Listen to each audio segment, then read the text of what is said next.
নমস্কার, নয়ন কিচেনে চলে এসেছি একটা রেসিপি নিয়ে। রেসিপিটা হলো আজকের বানিয়ে দেখাবো ধোসার আলুর তরকারি। তো এখানে আমি আলুটাকে প্রথমে ছোট টুকরো করে কেটে ভালো করে ধুয়ে আমি সিদ্ধ করে জল ফেলে দিয়েছি। এখানে নিয়েছি কারি পাতা, কাঁচা লঙ্কা, চীনাবাদাম, পেঁয়াজ, টমেটো।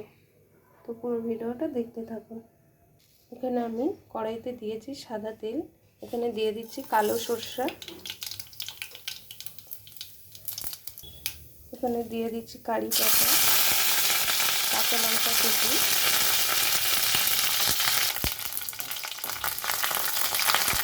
কারি পাতাটা একটু ভাজা হয়ে গেছে। এখানে দিয়ে দিচ্ছি পেঁয়াজ,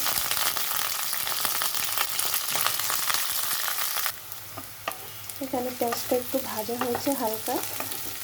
এখানে আমি দিয়ে দেবো টমেটো, এখানে দিয়ে দিচ্ছি পরিমাণ মতো নুন, এখানে দিয়ে দিচ্ছি হলুদ গুঁড়ো।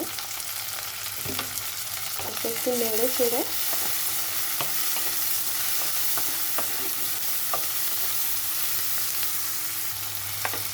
এখানে আমি দিয়ে দিচ্ছি আলু,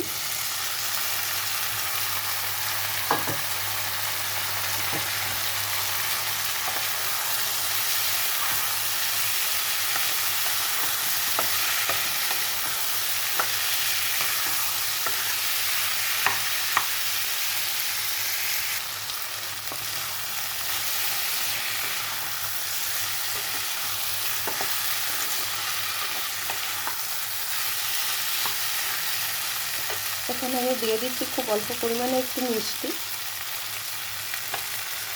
এখানে দিয়ে দিচ্ছি বাদাম,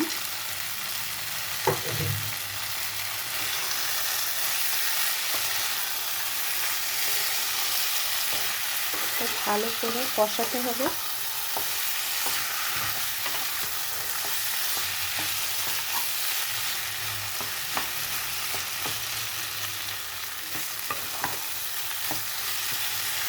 আলুগুলো একটু ভেঙে দেবো এরকম করে।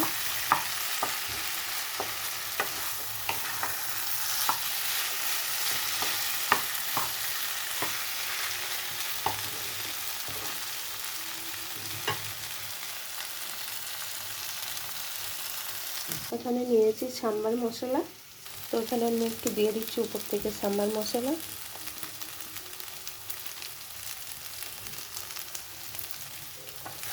মশলাটা দিয়ে একটু ভালো করে নাড়তে হবে যেন মশলাটা মিশে যায়।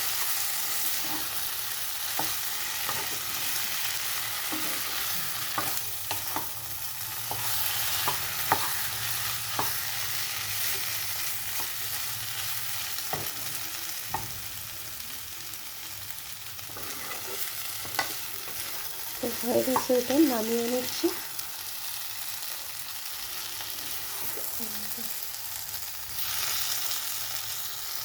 রান্নাটা হয়ে গেছে, নামিয়ে নিয়েছি।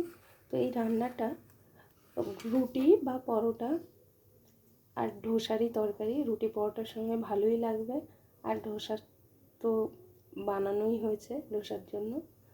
তো এই রান্নাটা করবেন, বাড়িতে করে খেয়ে দেখবেন, ভালো লাগলে পাশে থাকবেন, লাইক কমেন্ট শেয়ার করবেন, চ্যানেলটাকে সাবস্ক্রাইব করবেন। টাটা, চলে আসছি পরের ভিডিও, দেখতে থাকুন।